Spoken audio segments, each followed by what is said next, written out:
वफादार सफेद शेर और चालाक बाघ का रहस्य। जंगल का राजा एक सुनहरा तेंदुआ था और उसका सेनापति एक सफेद शेर जिसका नाम गौरव था। सफेद शेर सेनापति होने के साथ साथ महाराज तेंदुए का अच्छा दोस्त भी था। महाराज तेंदुआ आंख बंद करके गौरव पर भरोसा किया करता था, पर उसकी दोस्ती जालिम काली बाघ से देखी नहीं जाती थी। वो गौरव से बहुत जलता था और वह उसकी जगह लेना चाहता था, जिसके लिए वो बहुत सी कोशिशें भी करता था। कमबख्त ये गौरव हमेशा ही बच जाता है। मैं कितनी भी कोशिश कर लूं, मैं इसे मार ही नहीं पाता हूँ। लेकिन अब की बार ऐसा प्लान बनाऊंगा, ना रहेगा बांस और ना बजेगी बांसुरी। एक दिन काली शेर अपनी बनाए हुए मंसूबे के मुताबिक महाराज शेर के बेटे भोला को अगवा कर लेता है और उसे जंगल के पहाड़ की चोटी पर ले आता है। महाराज सुनहरे तेंदुए का एक ही बेटा था और वो भविष्य में उस जंगल का राजा बनने वाला था, पर काली बाघ राजा के रूप में अपने बेटे को देखना चाहता था। काली बाघ भोला को मारने ही वाला था। तभी गौरव वहां आ जाता है और वह बोलता है, काली बाघ, तुम्हारी इतनी हिम्मत कि तुम भोला को मारोगे। छोड़ दो भोला को, वरना तुम्हारी खैर नहीं। गौरव को बीच में आता देखकर काली गुस्से में लाल पीला हो जाता है और उन दोनों में लड़ाई शुरू हो जाती है। इस लड़ाई में काली गौरव को पहाड़ी से नीचे गिरा देता है, जिसमें गौरव की मौत हो जाती है और इसके बाद वो भोला को भी मार डालता है। उधर जंगल के कुछ जानवर और खुद महाराज भी जंगल में भोला की तलाश करते करते पहाड़ी पर पहुंचते हैं। तब काली बाघ खुद को जानबूझकर जख्मी कर लेता है और मरे हुए भोला के पास बैठकर मगरमच्छ के आंसू बहाने लगता है। महाराज तेंदुआ अपने मरे हुए बेटे को देखकर खूब जोर जोर से रोने लगता है और बोलता है, अब मैं किसके भरोसे जिंदा रहूं बेटा?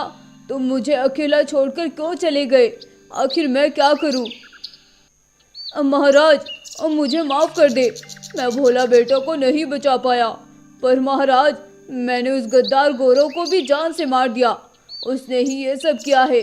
मुझे बस इस बात का दुख है कि काश मैं थोड़ा पहले भोला बेटा के पास आ जाता तो शायद मैं भोला को बचा लेता। काली बाघ महाराज को गौरव की झूठी कहानी बताता है। महाराज भी गौरव की वजह से बहुत दुखी हो जाता है और वह अब उसका नाम तक लेना पसंद नहीं करता है और कुछ दिन ऐसे ही बीत जाते हैं। बेटे के गम ने तेंदुए को बहुत दुखी और उदास बना दिया था। तब एक दिन काली अपने बेटे सूर्या को लेकर महाराज के पास आता है और कहता है, महाराज, मुझसे अब आपकी ये हालत देखी नहीं जाती। अगर आप चाहो तो आप मेरे बेटे को अपने साथ रख सकते हैं। कम से कम आपका दिल तो बहल जाएगा और आपका थोड़ा दुख भी कम होगा। अब तेंदुआ सूर्या के बेटे को गोद ले लेता है। इस तरह से काली बाघ महाराज का खास बन जाता है। अब काली बाघ बहुत खुश था क्योंकि सब कुछ उसके प्लान के तहत हो रहा था। अब काफ़ी साल बीत जाते हैं और सूर्या भी बड़ा हो जाता है और तेंदुआ बूढ़ा हो जाता है। एक दिन सूर्या बाघ अपने पिता काली से कहता है, पिताजी, ये बूढ़ा मुझे कब जंगल का राजा घोषित करेगा? अब मैं ये नाटक कर करके थक चुका हूँ। आप कुछ तो कीजिए। अब देखो मैं तुम्हें इस जंगल की राजगद्दी कैसे दिलाता हूँ, वो भी महाराज के हाथों। फिर हम उस महाराज को भी उसके बेटे के पास भेज देंगे। इस जंगल पर हमारा राज चलेगा। हा हा हा हा हा हा।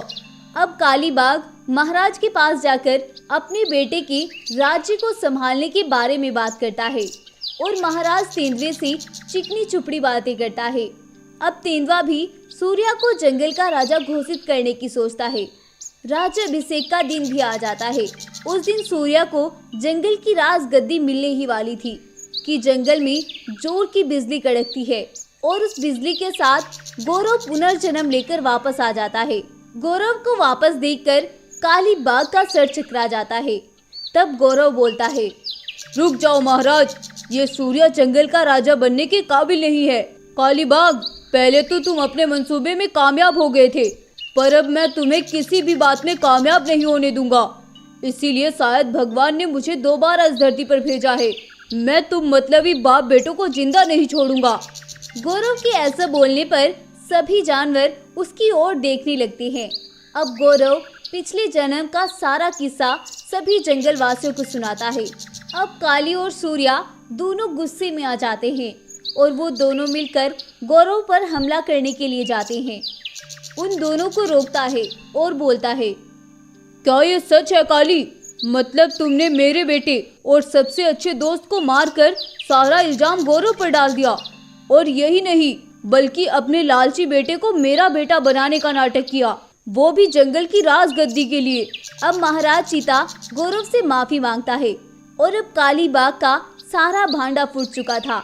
अब सूर्या गौरव को मारने के लिए आगे बढ़ता है, लेकिन गौरव अब उससे ज्यादा ताकतवर था। वो सूर्या के साथ साथ काली बाघ को भी मार डालता है और अब महाराज गौरव को ही अपने जंगल का राजा बना देता है। इस तरह से गौरव पुनर्जन्म लेकर अपने सारे बदले पूरे करता है और एक बड़ी अनहोनी होने से बचा लेता है।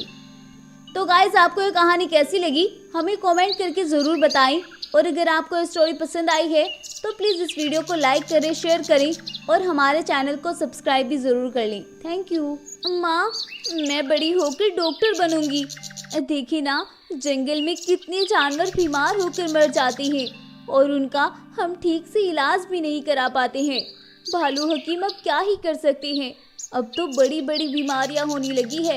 इसीलिए मैंने सोचा है मैं बड़ी होकर डॉक्टर बनूंगी और अपने जंगल वालों की मदद करूंगी। ठीक है बेटा, देखा जाएगा, अभी तो तुम छोटी हो, जब बड़ी हो जाओगी तो हम तुम्हें डॉक्टर ही बना देंगे। हाँ माँ, मुझे डॉक्टर ही बनना है। आप कितनी अच्छी माँ है, मेरी एक भी बात नहीं टालती हैं। पता है आज तुम्हारी बेटी क्या बोल रही थी? क्या बोल रही थी?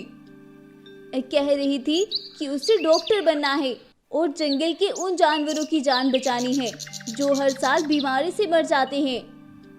ये तो बहुत अच्छी बात है, अगर हमारी बेटी किसी की जान बचाने की काम आए। मुझे बहुत खुशी हुई ये सुनकर। मैं अपनी बेटी को डॉक्टर जरूर बनाऊंगा, इसके लिए चाहे मुझे कुछ भी करना पड़े। शेर सिंह ये सुनकर बहुत खुश होता है और अब उसकी बेटी घर वापस आती है तो वह उसे खूब लाड प्यार करता है और उसकी अच्छी सोच पर खुश भी बहुत होता है। दिन बीतते हैं। सिंह शेर अपनी बेटी का सपना पूरा करने के लिए दिन रात मेहनत करता है और उसके लिए खूब सारे पैसे इकट्ठे करता है और उसे एक अच्छे स्कूल में पढ़ाता है। दिन बीतते हैं और रेखा शेरनी अब बड़ी हो जाती है और वो डॉक्टर भी बन जाती है। जब वो डॉक्टर बनकर जंगल में आती है तो जंगल में एक जश्न का माहौल होता है। सभी जंगलवासी बहुत खुश होते हैं। अरे, तुमने सुना है, रेखा बेटी डॉक्टर बन गई है। अब हमें अपनी परेशानी लेकर दूर पहाड़ों पर नहीं जाना पड़ेगा। अब रेखा बिटिया ही हमारा इलाज कर दिया करेगी। क्या तुम सच बोल रही हो? अब वो हमारी बीमारियों का इलाज करेगी? हाँ हाँ, क्यों नहीं करेगी। उसने मुझे खुद ही बताया है कि वो अब डॉक्टर बन गई है। अब कोई भी जंगल में बीमार होकर नहीं मरेगा, वो उसका इलाज करेगी और उसे सेहतयाब भी करेगी। ये तो बहुत खुशी की बात है। मैं अभी जाकर और जंगल के जानवरों को बताती हूँ। सभी जानवर सुनकर ये बात बहुत खुश होंगे। इस तरह से पूरे जंगल में रेखा शेरनी के डॉक्टर बनने की खबर फैलती है और सभी बहुत खुश होते हैं और रेखा शेरनी के माता पिता भी फूले नहीं समा रहे थे और वो सभी अपनी बेटी का स्वागत खूब अच्छे से करते हैं। सभी जानवर इसके लिए आमंत्रित किए जाते हैं और सभी दावत का खूब अच्छे से आनंद लेते हैं। दिन बीतते हैं और रेखा शेरनी एक हॉस्पिटल में बीमारों का इलाज शुरू कर देती है और वो जो भी जानवर बीमार पड़ता है उसका अच्छे से इलाज करती है, जिससे जंगल के जानवर ठीक हो जाते हैं। रेखा शेरनी का ये सब साहस देखकर जंगल में उसकी वाहवाही होने लगती है और सभी जानवर अपना इलाज कराने के लिए उसके पास जाने लगते हैं और सभी आसपास के जंगलवासी भी उससे इलाज कराने के लिए उसके अस्पताल में आने लगते हैं। रेखा शेरनी को ना अब दिन में सुकून था और ना ही रात में। वो बस मरीजों की सेवा करने में लगी थी एक दिन रेखा शेरनी इसी तरह से मरीजों का इलाज करके देर रात जब अपने घर लौट रही थी तो कुछ दरिंदे कुत्ते उसका रास्ता रोक लेते हैं और उसे नोच नोच कर जान से मार डालते हैं। सुबह होती है, जंगल में हड़कंप मच जाता है। तुमने सुना है, रेखा बेटी के साथ दुष्कर्म हुआ है और उसे मार दिया है। ये क्या बोल रही हो तुम होश में तो हो। ये तुम क्या बोल रही हो, वो तो हमारी मसीहा थी। उधर जब उसके माता पिता को ये बात पता चलती है तो वो तो जीते जी मर जाते हैं। ये तुम क्या बोल रहे हो, मेरी बेटी के साथ नहीं, तुम झूठ बोल रहे हो। मेरी बेटी तो अब घर वापस आएगी। उसने रात मुझे बताया था कि वो आज रात देर तक आएगी और वो आती ही होगी। तुम अपने आप को संभालो और चलो मेरे साथ। अब सभी जानवर और खुद रेखा के माता पिता राजा शेर के पास पहुंचते हैं और वहां जाकर उसे ये खबर देते हैं। ये सुनकर राजा शेर बोलता है, तो तुम्हारी बेटी को किसने कहा था कि वो देर रात तक जंगल में ऐसे घूमे? गलती तो तुम्हारी बेटी की भी है। वो तो आवारा कुत्ते हैं, कुछ भी कर सकते हैं। ये सुनकर जंगल में एक शोक की लहर दौड़ जाती है और किसी को भी राजा शेर की ये बात अच्छी नहीं लगती है। इसीलिए सभी जानवर इसके लिए धरना प्रदर्शन करने लगती हैं। कातिलों को फांसी दो, कातिलों को फांसी दो, बेटियों पर ये जुल्म नहीं चलेगा। फांसी दो, कातिलों को फांसी दो, फांसी दो, कातिलों को फांसी दो, बेटियों पर ये जुल्म नहीं चलेगा। कातिलों को फांसी दो, बेटियों पर ये जुल्म नहीं चलेगा। और सभी जानवर इस तरह से न्याय की गुहार लगाने लगते हैं। लेकिन 10 दिन बीत जाने के बाद भी उन्हें कोई न्याय नहीं मिलता है। अब सभी जानवर मिलकर एक प्लान बनाते हैं और उसी के मुताबिक सभी जंगलवासी एक रात उन सभी पर धावा बोल देते हैं और उन सभी जालिमों को खत्म कर देते हैं। और सुबह जंगल वापस आकर सभी जानवर उस कपटी राजा से भी जंगल की राजगद्दी छीन लेते हैं और जंगल को उस दरिंदे राजा से आज़ाद करते हैं। तो गाइज, आपको ये स्टोरी कैसी लगी हमें कमेंट करके ज़रूर बताएं। और अगर आपको ये कहानी पसंद आई है तो प्लीज़ इस वीडियो को लाइक करें, शेयर करें और हमारे चैनल को सब्सक्राइब भी ज़रूर कर लें। Thank you. भाई ही बना सगे भाई का हत्यारा, जादुई सीढ़ी और बेटे का बदला। माँ, हम यहाँ क्यों रहते हैं? क्या हमारा कोई परिवार नहीं है? आज तक मैंने कभी अपने बाबा को नहीं देखा। वो कहाँ है? वो हमारे पास क्यों नहीं आते? बेटा, तुम ऐसा क्यों बोल रही हो? छोड़ो इन सब बातों को और चलो, आज मैं तुम्हें जंगल घुमा कर लाती हूँ। नहीं माँ, मुझे जानना है मेरे बाबा आखिर कहाँ है और वो हमारे पास क्यों नहीं रहते हैं और हम इतने गरीब क्यों हैं? हमारे पास तो एक वक्त खाने के लिए खाना भी नहीं होता है और सबको देखो, उनके पास क्या कुछ नहीं है। सब मजे से अपने परिवार के साथ रहते हैं और हम दोनों यहाँ पर अकेले रहते हैं। बेटा, आज से कुछ दिन पहले हमारे पास भी सब कुछ था, बल्कि इतना कुछ था कि पूरा जंगल तुम्हारे बाबा ने ही संभाला हुआ था और वो पूरे जंगल को चलाते थे। लेकिन ना जाने किसकी नज़र लग गई हमारे परिवार को, जो हमारा परिवार बिखर के रह गया। उस वक्त जंगल में तुम्हारे बाबा का राज था। तुम्हारे बाबा के 2 भाई थे जिनसे तुम्हारे बाबा बहुत मोहब्बत करते थे, लेकिन ये सब उन दोनों को शायद पसंद नहीं था। हर कोई अपनी परेशानी लेकर हमारे पास आता था। महाराज, मेरा बेटा बीमार है, कुछ मदद कीजिए महाराज। तुम घबराओ नहीं गाय बहन, मैं तुम्हें कुछ पैसा देता हूँ और जाओ अपने बेटे का इलाज कराओ। बहुत शुक्रिया महाराज, आप हमारे मसीहा हैं। बगदीरा शेर एक बहुत अच्छा राजा था और वो हमेशा जंगल के जानवरों की मदद किया करता था। लेकिन ये सब बातें उसके भाई वीरू और शेरा को पसंद नहीं था। वो हमेशा ही बगदीरा शेर की इन हरकतों से परेशान रहते थे और अपने भाई के पैसे पर ऐश किया करते थे। वीरू और शेरा पूरा दिन जंगल में आवारागर्दी करते और रात में शराब पीकर घर वापस आ जाते। लेकिन ये सब बातें बगदीरा को पसंद नहीं थी और वो हमेशा उन्हें समझाया करता कि वो ऐसा ना करे। लेकिन उन दोनों को बगदीरा का समझाना मजाक के जैसे लगता था। तुम मेरी बात समझते क्यों नहीं? मैं तुम्हारे अच्छे के लिए ही ये सब बोलता हूँ। इसमें तुम दोनों का ही फायदा है, मेरा क्या है? तुम दोनों अपनी जिंदगी को खत्म कर रहे हो। बगदीरा शेर अपने दोनों भाइयों को बहुत प्यार से ये सब समझाता है, लेकिन उन्हें कुछ भी समझ में नहीं आता है और वह उल्टा उसके दुश्मन बन जाते हैं। ये बगदीरा हमारे पिता का सारा खजाना ऐसे ही जंगल में बांट के खत्म कर देगा। जब तक हमारा वक्त आएगा ये सब कुछ खाली कर चुका होगा। हाँ भाई, तुम कह तो सही रहे हो, हमें कुछ करना होगा और जो भी करना होगा जल्द ही करना होगा, वरना हम बस हाथ मलते रह जाएंगे। अब वो दोनों भाई मिलकर एक प्लान बनाते हैं और उसी के मुताबिक वह बगदीरा से आकर बोलते हैं। भाई, पास वाले जंगल के राजा ने आपको बुलाया है, शायद उन्हें आपसे कोई जरूरी काम है। अच्छा, लेकिन वो तो कल ही मेरे पास आया था, उसने मुझे कल तो ऐसा कुछ नहीं बोला। भाई, जब कुछ अनहोनी आती है तो एक सेकंड में आ जाती है। वो तो हमें रास्ते में आते हुए मिले थे और बहुत परेशान थे। वो तो आपके पास आ ही रहे थे, लेकिन जब हम उसे दिखे तो वो हमें ही बोलकर चले गए कि जल्दी से बगदीरा को मेरे जंगल भेज दो, जंगल में बहुत मुसीबत आई है। अच्छा, ये बात है, फिर मैं चलता हूँ, तुम यहाँ संभाल लेना और अपनी भाभी और रघु का भी ख्याल रखना। ठीक है भाई। अब बगदीरा सुंदरवन जंगल की ओर निकलता है। सुंदरवन जंगल का राजा बगदीरा शेर का अच्छा मित्र था और वो दोनों हमेशा बुरे वक्त में एक दूसरे के काम आते थे। बगदीरा तेजी से दौड़ते हुए दूसरे जंगल की ओर जा रहा था, तभी पीछे से वह दोनों भाई दौड़ते हुए आते हैं और बगदीरा को धक्का मारकर नीचे खाई में गिरा देते हैं। खाई में गिरते साथ ही बगदीरा की जान चली जाती है और वह बुरी तरह से घायल होकर मर जाता है और वो दोनों भाई आगे निकल जाते हैं।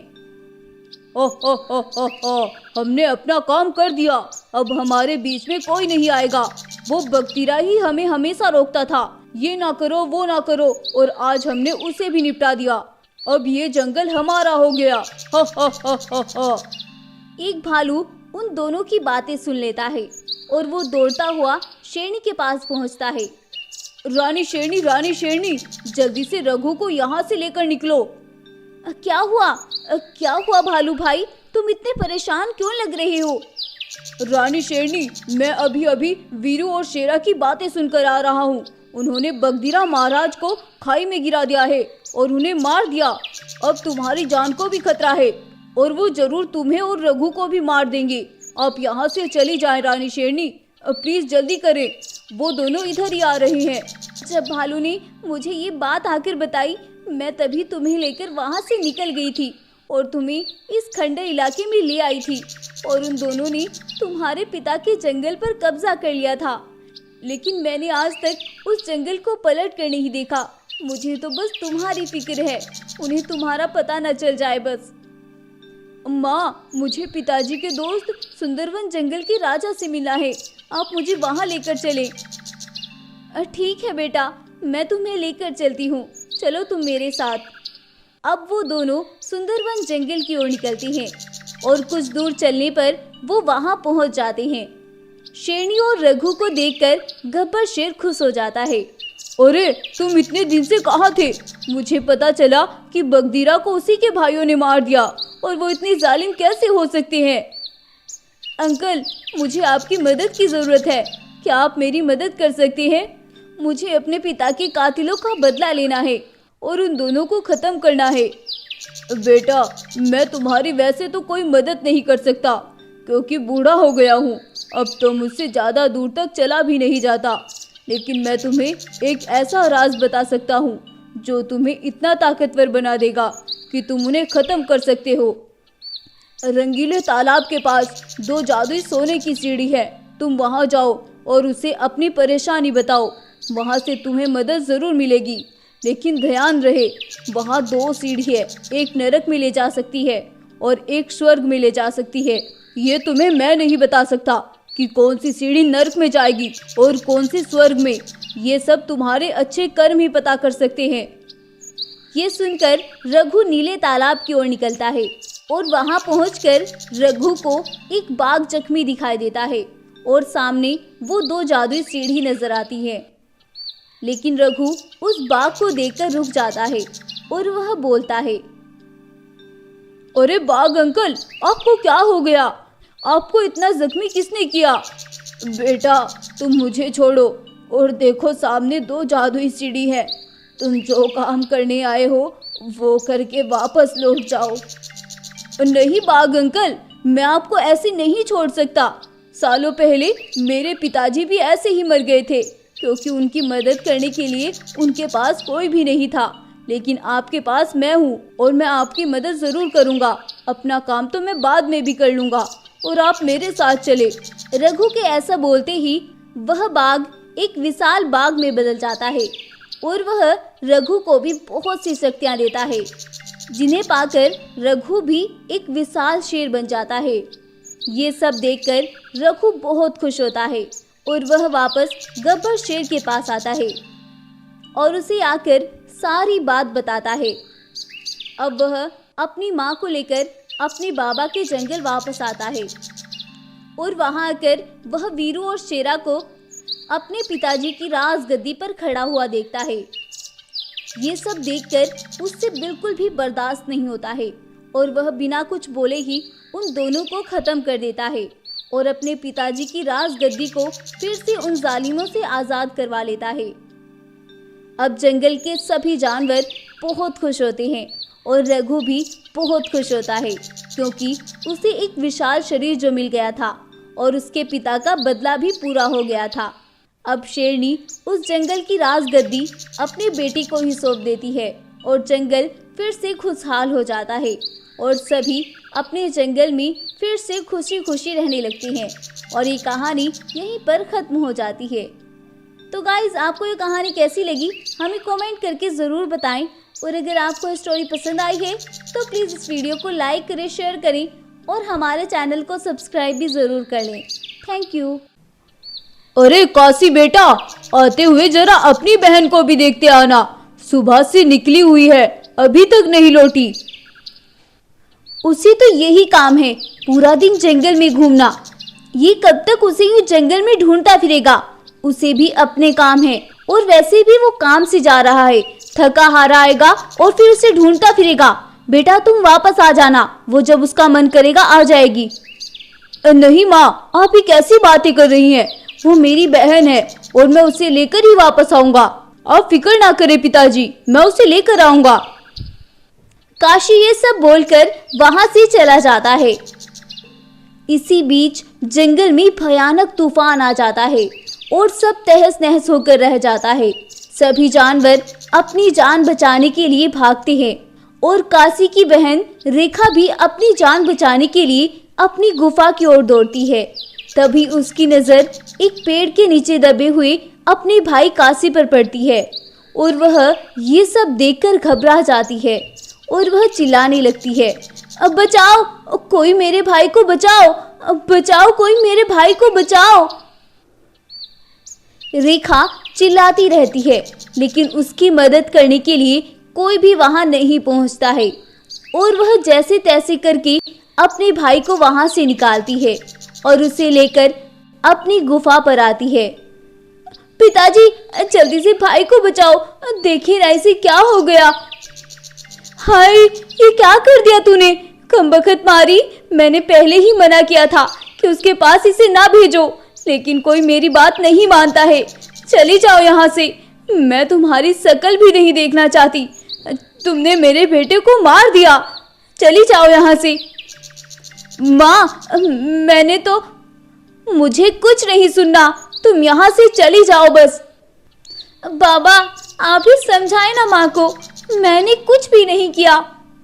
बेटा तुम अभी यहाँ से चली जाओ, अभी तुम्हारी माँ को बहुत गुस्सा है, जाओ बेटा। रेखा शेरनी अपने बाबा से ये सब सुनकर वहां से चली जाती है, लेकिन वो थी बहुत परेशान।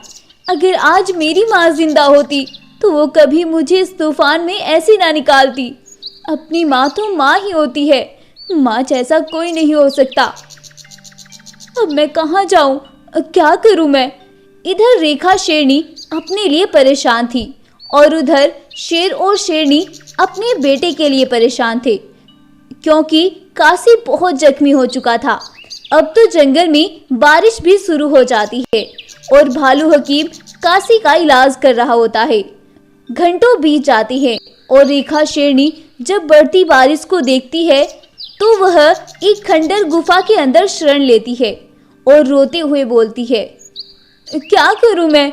मेरी माँ ही सौतेली थी, लेकिन मेरी बाबा वो तो सगे थे, उन्होंने भी मुझे जाने का बोल दिया। वो तो मुझे रोक सकते थे ना, क्या करूं? वो ऐसे ही रोते हुए सो जाती है। बारिश रुक जाती है, जंगल में जानवर बाहर आने लगते हैं। कुछ देर बाद शेरनी भी जागती है। रेखा शेरनी जब जागती है तो वह अपनी गुफा के अंदर बहुत सारा खजाना देखती है। इतना ज़्यादा खजाना देखकर रेखा शेरनी कुछ समझ नहीं पाती है और बोलती है, ये सब क्या है? इतना खजाना? जब मैं गुफा में आई थी तब तो यहाँ कुछ भी नहीं था, फिर अब ऐसा क्या हो गया? कहीं इस गुफा के अंदर कोई भूत तो नहीं? जल्दी से यहाँ से निकल जाती हूँ, कहीं मैं यही ना रह जाऊं। रेखा शेरनी वहां से जाने लगती है। तभी उस गुफा से आवाज आती है, रुक जाओ, ये सब तुम्हारे लिए है। इस गुफा को एक वरदान मिला हुआ है। जो कोई भी परेशानी में यहाँ आता है, ये गुफा हमेशा उन सबकी मदद करती है। जब भी तुम्हें किसी भी चीज की जरूरत हो तो तुम यहाँ से लेकर जा सकती हो। रेखा शेरनी ये सब पाकर बहुत खुश होती है और सुबह होने तक रेखा शेरनी के खजाने की खबर पूरे जंगल में फैल जाती है और उधर काशी भी ठीक हो जाता है। माँ, ये मैं क्या सुन रहा हूँ? रेखा को खंडर गुफा से खजाना मिला है। हाँ, सुना तो मैंने भी है, लेकिन क्या ये सच है? हाँ माँ, पूरा जंगल बातें कर रहा है, कुछ तो सच होगा। अगर ऐसा है तो कुछ तो करना पड़ेगा, उसे अब वापस लाना होगा माँ। इतनी मुश्किल से तो उसे मैंने यहाँ से निकाला था, अब फिर तुम उसे लाने की बात कर रहे हो? तुम्हारा दिमाग तो ठीक है। माँ, अगर उसका खजाना पाना है तो उसे वापस लाना होगा। ऐसा बोलकर काशी जंगल में जाता है और रेखा शेरनी के पास जाकर उसे घर चलने के लिए बोलता है, लेकिन रेखा शेरनी उसे घर लौटने से इनकार कर देती है। अब काशी गुस्से में घर वापस आता है। माँ, उसने आने से इनकार कर दिया। मैं उसे जिंदा नहीं छोड़ूंगा। वो मुझे मना करेगी, उसे जिंदा नहीं छोड़ूंगा। उसे शायद पता नहीं है उसके साथ मैं क्या कर सकता हूँ। ये सब बोलकर काशी गुस्से में फिर से उसकी गुफा की ओर दौड़ता है और शेरनी उसके पीछे पीछे दौड़ती है। लेकिन जब तक शेरनी वहां पहुंचती है, काशी रेखा को मार चुका होता है। ये तुमने क्या कर दिया? अगर तुम्हारे बाबा को पता चल गया, वो तो हम दोनों को मार डालेंगे। ये तुमने क्या कर दिया? चलो जल्दी यहाँ से भागो। रेखा शेरनी के मरने की खबर जंगल में फैलती है और वहां भीड़ इकट्ठी होने लगती है। तभी गब्बर शेर भी वहां पहुंचता है और जब वह अपनी बेटी को मरा हुआ देखता है तो बहुत परेशान हो जाता है। ये मैंने क्या कर दिया? मेरा तो कोई दुश्मन भी नहीं है, फिर ये सब मेरी बेटी के साथ किसने किया? मैं उसे जिंदा नहीं छोड़ूंगा। शेर की बात सुनकर भीड़ से एक गाय बोलती है, मार सकते हैं अपने दुश्मन को, आपके पास इतना हौसला नहीं है। आपने बेटे के लिए बेटी को पराया कर दिया था, लेकिन फिर उसकी एक बार भी खबर नहीं ली। मैंने आज तक कभी अपने दुश्मन को नहीं बख्शा, उसका अंजाम हमेशा मौत रहा है। और गाय, ये तुम अच्छे से जानती हो। तो फिर जाइए, मारिए अपने बेटे को और पत्नी को भी, वो ही दोनों ये सब करके गई हैं। और जाओ उनसे पूछ लो जाकर कि ये सब किसने किया है। ये सुनकर शेर घबरा जाता है। उसे यकीन ही नहीं आता है कि उसकी पत्नी और बेटा ये सब कर सकता है। और वह अपनी गुफा में वापस आता है और बोलता है, क्या करके आए हो तुम दोनों जंगल में? शेर को इतने गुस्से में देखकर और उसके ये पूछने पर काशी डर जाता है और वह घबराहट में सब कुछ सच बोल देता है। बाबा, मैंने कुछ नहीं किया, वो तो मुझसे गुस्से में हो गया। मैं उसे वापस लाने गया था और उसने मेरे साथ आने से इनकार कर दिया। इसीलिए मुझे गुस्सा आ गया था। अच्छा चलो फिर गुस्से में मुझे भी मारो और अपनी माँ को भी मारो। बाबा ये आप क्या बोल रहे हैं? मैं आपको और माँ को कैसे मार सकता हूँ? क्यों नहीं मार सकते? या फिर मेरी बेटी से ही नफरत निकालने के लिए तुम दोनों ये कर सकते हो? उसने क्या मांगा था तुम दोनों से? वो तो यहाँ से चली गई थी और मैंने भी इसीलिए जाने का बोल दिया था, क्योंकि मुझे डर था कि एक ना एक दिन ये होना है, और तुमने फिर भी वही सब कर दिखाया। अब गब्बर शेर अपने बेटे को खूब मारता है और उसी सजा के तौर पर उन दोनों माँ बेटों को वहां से चलता फिरता है। मैं इतना बेरहम नहीं हो सकता कि अपने ही खून का कत्ल कर दूं, इसीलिए चुपचाप इस जंगल से चले जाओ और कभी लौट कर मत आना। अब वो दोनों माँ बेटे वहां से चले जाते हैं और शेर अपने किए पर पछताता रह जाता है कि शायद अगर वो अपनी बेटी को यहाँ से ना भेजता तो उसके साथ ये सब ना होता। अब लकीर को पीटने से क्या फायदा, क्योंकि सांप तो निकल चुका था। तो गाइज आपको ये कहानी कैसी लगी हमें कमेंट करके ज़रूर बताएं, और अगर आपको ये स्टोरी पसंद आई है तो प्लीज़ इस वीडियो को लाइक करें, शेयर करें और हमारे चैनल को सब्सक्राइब भी ज़रूर कर लें। Thank you.